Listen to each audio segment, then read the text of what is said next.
Vamos ahora a repasar las noticias más destacadas del ámbito de la salud y ya nos acompaña en el estudio Mar Romero Sala. Bienvenida. Gracias, Rosa.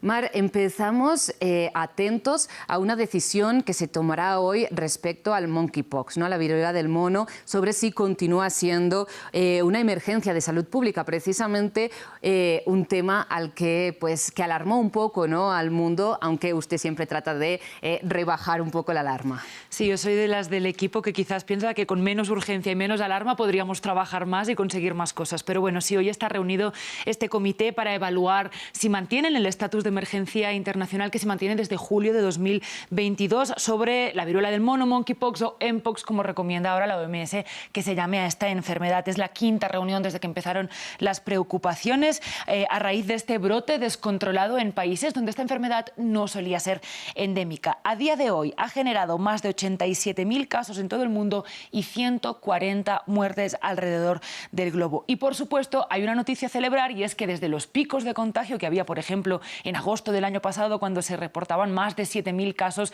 semanales, estamos muy lejos de esa situación, estamos en una situación muy distinta y ahora más o menos se reportan algo más de un centenar de casos semanales. Entonces, bueno, claramente es cierto que no estamos en el mismo momento en el que estábamos hace un año, y eso pues nunca está de más recordar que se ha debido en gran parte a una implicación de la comunidad que ha estado más afectada fuera de los países endémicos, que han sido los hombres gays, bisexuales que tenían relaciones con otros hombres, que lastimosamente tienen una amplia capacidad de saber cómo combatir enfermedades de transmisión sexual que les afectan particularmente. También tienen mucha experiencia en organización y autoorganización para pedir las medidas de salud pública que al final lograron también contener este brote, y todo esto también a pesar del estigma que una vez más volvió a caer sobre esta comunidad. Pero vamos a las cifras. A pesar de que la alarma no sea ni remotamente parecida a la que había hace un año, eso no significa que haya desaparecido, porque la región de las Américas sigue siendo la región donde se detectan más casos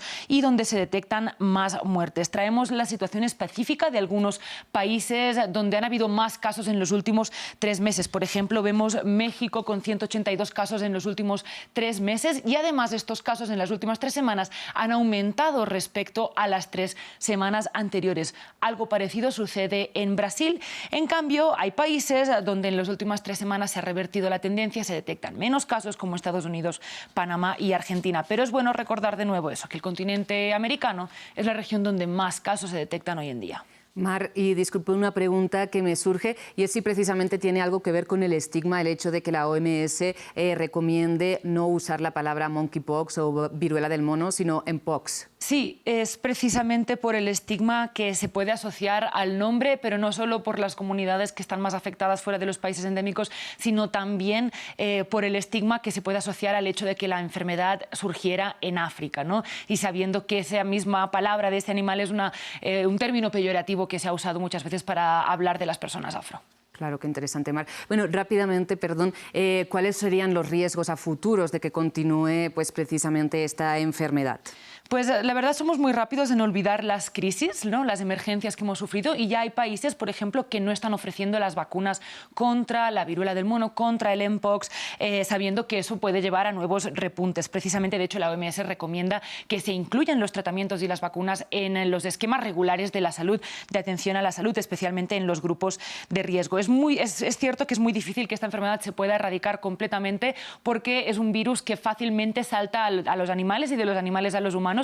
Y de hecho uno de los riesgos también que existen ahí es que al haber saltado a otros países el virus encuentre nuevos reservorios de animales fuera de sus reservorios tradicionales, y que eso haga que los brotes puedan ir resurgiendo en países donde la enfermedad de nuevo no era endémica, no era normal que estuviera ahí, ¿no?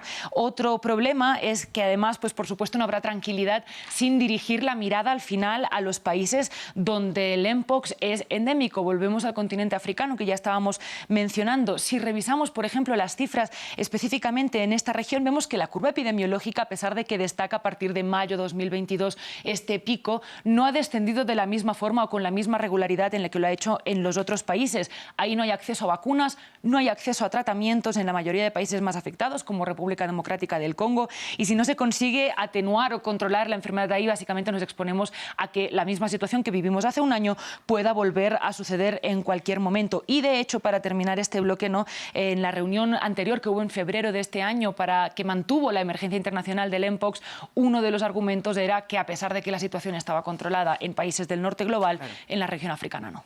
Claro, Mar, bueno, estaremos pendientes de esta decisión, seguro que nos la traerá usted aquí a Directo América. Cambiamos de tema, pero seguimos también con problemas de dificultad, ¿no?, para acceder a ciertos tratamientos, y vamos precisamente a Venezuela, donde es muy difícil vacunarse contra el VPH. Sí, sabemos, lo venimos diciendo en este espacio, ¿no?, que la crisis económica y de suministros y el bloqueo también que afectan un país como Venezuela hacen que sea muy difícil acceder a una amplia variedad de medicamentos. En este momento nos centramos en la vacuna contra el virus del papiloma humano, el VPH, ¿no?, que no es una excepción. Recordemos que es un virus al que pues, la mayoría de nosotros vamos a estar expuestos a través de contacto sexual a lo largo de nuestra vida. El 80% de la población va a estar expuesta al VPH, pero hay el problema, y es que es carcinogénico, es decir, que puede generar cáncer, puede dar inicio a un cáncer, especialmente cáncer de cuello uterino en las mujeres o en las personas con útero, ¿no? Y Venezuela es uno de los pocos países de toda América Latina que no incluye la vacuna del VPH dentro de sus esquemas generales de vacunación pública. Entonces se debe suministrar de forma privada, y a raíz, como decíamos, de esta difícil crisis económica que atraviesa el país, terminan siendo fármacos con precios prohibitivos para la mayoría de la población, entre 120 y 300 dólares por una dosis de esta vacuna. Pero además también los problemas de suministros hacen que surjan dudas sobre el buen estado de las vacunas una vez llegan a vacunarse. Escuchemos. El problema es que tú no sabes cómo fue la cadena de frío de esa vacuna, tú no sabes cómo llegó. Si esa vacuna no cumplió vamos a decirlo así, el traslado adecuado a temperatura adecuada, no va a hacer nada. Entonces, muy probablemente hay un montón de gente que cree que se puso la vacuna, que cree que va a tener un riesgo de desarrollar cáncer de cuello uterino, y no es así, porque la cadena de frío no se está cumpliendo. Mar, qué sorpresa, ¿no?, esta cifra tan alta de que el 80% de la población va a exponerse a este virus a lo largo de su vida, ¿no? Precisamente ante esta cifra le pregunto, ¿cuáles son los riesgos de tener una población que no esté vacunada? Sí, es decir, quiero hacer una puntualización, y es que el 80% de la población está expuesta a este riesgo, pero no todo el mundo, digamos, de la misma forma. Significa que el 80% claro, vayamos a desarrollar una enfermedad a raíz de esto, sino que la mayoría de personas pueden deshacerse de la infección de VPH de forma natural, pero hay algunas que no, y ahí es donde empieza el problema, ¿no?, donde hay el riesgo.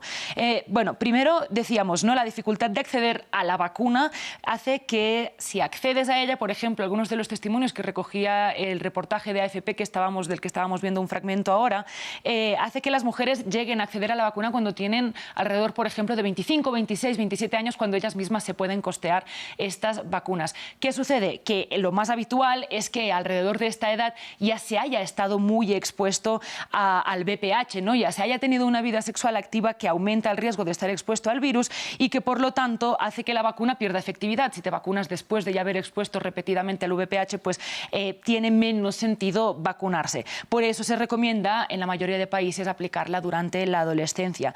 Lo segundo es que una población ampliamente vacunada otorga una inmunidad de grupo, ¿no?, y protege incluso a las personas que no están vacunadas. Y si no se consigue eso, pues todas las personas van a estar en riesgo. Claro, Mar, este es el argumento, ¿no?, siempre para convencer a la población de que se vacune, que no tiene efectos la vacunación solamente sobre el individuo, sino sobre el colectivo. Muchas gracias por este repaso. Gracias, Rosa.